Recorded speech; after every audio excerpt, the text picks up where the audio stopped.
Hello all, क्या हाल चाल। 6 तारीख को यानी कि परसों 6 अगस्त को एक ऐसा अपडेट आया। आरबीआई ने कई तरीके की स्कीमें अलग अलग उस पे लॉन्च की और अलग अलग तरीके से उन्होंने सिक्योरिटी को टाइट किया है। Security regarding cheque clearing process को यहाँ पे टाइट किया है। अगर आप ये सोच रहे हैं कि ये वीडियो आपके लिए नहीं है, आपका इसमें कोई रोल नहीं है, तो बैंक बैंक का रोल होता है चेक क्लियरिंग का, हमारा इसमें क्या रोल है। तो आप लोगों के लिए बता दूं, अगर आपने वीडियो लास्ट तक नहीं देखी तो आपको इसमें आपका रोल समझ नहीं आएगा। उसके लिए आपको पूरी वीडियो देखनी पड़ेगी। आइए स्टार्ट करते हैं इस वीडियो को। आरबीआई ने एक नई स्कीम लॉन्च की है, पॉजिटिव पे स्कीम, जो कि चेक क्लियरिंग के रिगार्डिंग है। एक बहुत बड़ा रिवॉल्यूशन है मेरे हिसाब से। जब ये पूरी तरीके से फॉलो हो जाएगा, जब ये फील्ड पे दिखेगा, सामने वर्किंग पे दिखेगा, तो अब फ्रॉड होना पॉसिबल नहीं है कि 10,000 की चेक को 1 लाख दिखा के क्लियर करवा लिया, या 1 लाख की चेक को 10 लाख दिखा क्लियर करवा लिया, या और बड़ा फिगर भी हो सकता है, कुछ भी हो सकता है। ये चेक आपने इशू ही ना किया हो और चेक इशू हो जाए, ये भी सब पॉसिबल है आज की दुनिया में। लेकिन यहाँ पे फ्रॉड होने के चांसेस ना के बराबर हो गए। तो इस वीडियो के स्टार्ट करने से पहले, अगर आपको लगता है मेरा बताने का तरीका आप लोग तक पहुंच रहा है, तो चैनल सब्सक्राइब रखिए और लोगों तक प्रमोट करिए और प्रोफेशनल लोगों तक पहुंचाइए और स्टूडेंट तक पहुंचाइए और एंटरप्रेन्योर तक पहुंचाइए और लोगों तक पहुंचाइए, ताकि कम टाइम में ज़्यादा से ज़्यादा लोगों तक ये वीडियो शेयर हो सके और उन लोग को ये अपडेट सबसे पहले पहुंच सके। तो आइए स्टार्ट करते हैं इस वीडियो को। जैसा कि मैंने आप लोगों से कहा कि क्लियरिंग का पूरा प्रोसेस बदल चुका है, तो इसके लिए पहले मुझे एक बैकग्राउंड बनाना पड़ा कि इससे पहले क्या होता था और अब उसमें क्या चेंज आएगा। सबसे पहले बात कर लेते हैं फिजिकल फॉर्म की। आप लोग को याद हो, आज से 2-3 साल पहले अगर आपने किसी दूसरे बैंक का चेक दिया है, तो वहां पर आपको उस बैंक पे आप जाके लगा दे, अपने अकाउंट में लगा देते थे, फिर वो अपने अकाउंट से जाता था दूसरे बैंक। मान लेते हैं हमारा अकाउंट एसबीआई में है और उसके बाद आईसीआईसीआई में आपको पेमेंट लगानी थी। वहां का आपको चेक रिसीव हुआ था, तो आप जाके एसबीआई के बॉक्स पे डाल आए उसको, और उसके बाद जब एसबीआई ने उसको क्लियर करवाया तो उसने आईसीआईसीआई भेजा, और जब आईसीआईसीआई भेजा तो वहां पे उन्होंने उसको फिर आगे भेज के क्लियर करवाया जहां का अकाउंट है। तब जो था चेक मैनुअल फॉर्म में ट्रेवल करता था और इसमें क्लियरिंग चार्जेस बहुत ज़्यादा लगते थे और क्लियरिंग होने में टाइम भी कम से कम हफ्ते 10 दिन का लग जाता था। फिर नेक्स्ट स्टेप आया सीटीएस का। ये आप सब लोग जानते होंगे सीटीएस किस तरह चलता है। आपने चेक दे दिया है, चेक वहां पहुंचा नहीं पहुंचा उससे मतलब नहीं है, विद इन 1 डे क्लियरिंग हो जाती है सीटीएस में। अगर आपका स्टेट बैंक का है, आपने आईसीआईसीआई को भेजा, तो आईसीआईसीआई तुरंत उसको प्रोसेस करवा देगा। सीटीएस सीधा इधर से उधर डाटा अपना इलेक्ट्रॉनिकली चला जाएगा और इलेक्ट्रॉनिकली डाटा जाने के बाद 24 घंटे के अंदर अंदर आपका चेक क्लियर हो जाता है। ये भी मुझे नहीं बताना है। जो तीसरा प्रोसेस अब मैं बताने जा रहा हूँ, पेमेंट थ्रू पॉजिटिव पे का, ये है सबसे बड़ा अपडेट। अगर आपको अभी तक इसमें कुछ भी समझना हो या कोई इसके अलावा कोई और जानकारी लेनी हो, तो नीचे व्हाट्सएप नंबर फ्लैश हो रहा है, आप उससे पूछ सकते हैं। अब मैं मेन बात को स्टार्ट करने जा रहा हूँ, payment through positive pay method का। बहुत ध्यान से समझिएगा। अगर आपको लगता है कि इसमें आपका रोल नहीं है अभी तक, तो अब आपको समझ में आ जाएगा इसका रोल कहाँ से शुरू हुआ और इसकी क्या लिमिट है और क्या बात है। तो स्टार्ट करते हैं इसको। आरबीआई का मैंने ये सर्कुलर उठा रखा है, प्रेस रिलीज निकली है, ये प्रेस रिलीज है ये आरबीआई की। आपको हेडिंग दिखा देता हूँ। भारतीय reserve bank 6 August 2020 statement on development and regulatory policies. तो इसी में जब मैं नीचे आया तो मुझे पॉइंट मिला यहाँ पे, तो आपको नीचे भी दिखा देते हैं। इसमें हेडिंग डली है चौथे क्लॉज में, पेमेंट एंड सेटलमेंट सिस्टम। 2-3 तरीके से इन्होंने तरीका बदला है, लेकिन जो मुझे काम का लगा वो है पॉजिटिव पे मैकेनिज्म फॉर चेक्स। आप लोग को जान के हैरानी होगी, जो सीटीएस का सिस्टम शुरू हुआ है उसमें टोटल ट्रांजेक्शन जितनी होती हैं, इसमें सिर्फ 2% कवर हैं। और जो एक एवरेज वैल्यू है इसकी, वो चेक क्लियर की सीटीएस की, वो 82,000 रुपये यानी कि 82,000 है। सीटीएस 2010 जो आया वो standard specify minimum security features था, जो कि चेक फ्रॉड होने से रोक रहा था और काफी हद तक सही भी हुआ। उसके बाद इन्होंने बात की to further augment customer safety in cheque payment and reduce instances of fraud occurring on account of tampering of cheque leaves.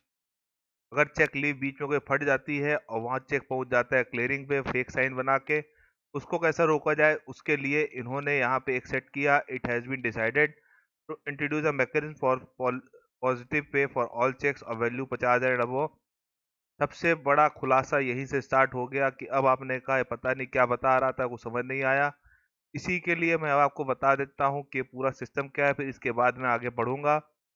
इसको समझाने के लिए सबसे बढ़िया तरीका इसमें यह है कि अगर आपने कोई चेक पेमेंट करनी है और आपने चेक किसी को देना है 50,000 के ऊपर का, तो आपको 50,000 के ऊपर का चेक आप उसको जैसे ही देंगे, अब एक नया मेथड आने जा रहा है, उसमें आप जो है बंदे का नाम, अपना चेक का नंबर और सब कुछ, चेक की डेट, पे का दाम, जो बंदा क्लियर करवा रहा है वो सब लेके आप अपने बैंक को सौंप देंगे कि भैया हमने 4 लाख रुपए 5 लाख रुपए का चेक इस बंदे को नाम दे रखा है, अगर ये बंदा आता है तो आप उसको क्लियर करोगे, अदरवाइज नहीं करोगे। टीटीएस में क्या होता था, लोग फोन करके कंफर्म करते थे बड़े हाई वैल्यू पे कि सर आपका ये अमाउंट है, इसको क्या करना है, कंफर्म करना है कि नहीं करना है, आप बताइए। उसी को रोकने के लिए, उसी को सुलझाने के लिए एक इन्होंने नया तरीका शुरू किया। और जब नया तरीका शुरू किया है तो फिर यहाँ पे आपको समझना पड़ेगा इस नए तरीके में क्या है। तभी मैंने स्टार्टिंग में आपसे कहा था कि यहाँ पे आप लोग का रोल है, अगर आपको लग रहा है कि आपका रोल नहीं है तो ये आपका सोचना गलत है। यहाँ पे आपका यहाँ पे रोल स्टार्ट हो गया। 50,000 के ऊपर की अगर आपकी पेमेंट है तो अब आपको सारी डिटेल लिख के अपने मोबाइल एप्लीकेशन पे आगे भेजनी पड़ेगी। तो ये सबसे बड़ा अपडेट जो अभी तक मैंने आपको सबसे पहले दिया, 2 दिन पहले का अपडेट है ये। अब इसमें आगे बात कर लेते हैं, इन्होंने क्या वर्ड यूज किया। Under this mechanism cheque will be processed for payment by drawee bank based on information pass by customer at the same of issuance of cheque. वही चीज हो गई जो मैंने आपसे कहा कि जो कस्टमर डिटेल देगा उसी के अकॉर्डिंग ये चेक क्लियर होगा। The measure will cover approximately 20%। ऊपर स्टार्ट करते हैं, सीटीएस ने कहा कि हम सर 2% ही कवर करेंगे। अब जो यहाँ पे जो वर्डिंग यूज हो गई वो कह रहा है कि 20% यहाँ से कवर हो जाएगा। जैसे ही 20% कवरेज की बात हुई तो आपने का कोई फायदा नहीं हुआ, लेकिन 50,000 की लिमिट लगा दी गई है और 20% लगा दिया गया है। लेकिन अब बात समझने वाली अगली लाइन पढ़ने वाली है। And 80% of total check issued in the country by volume and value respectively.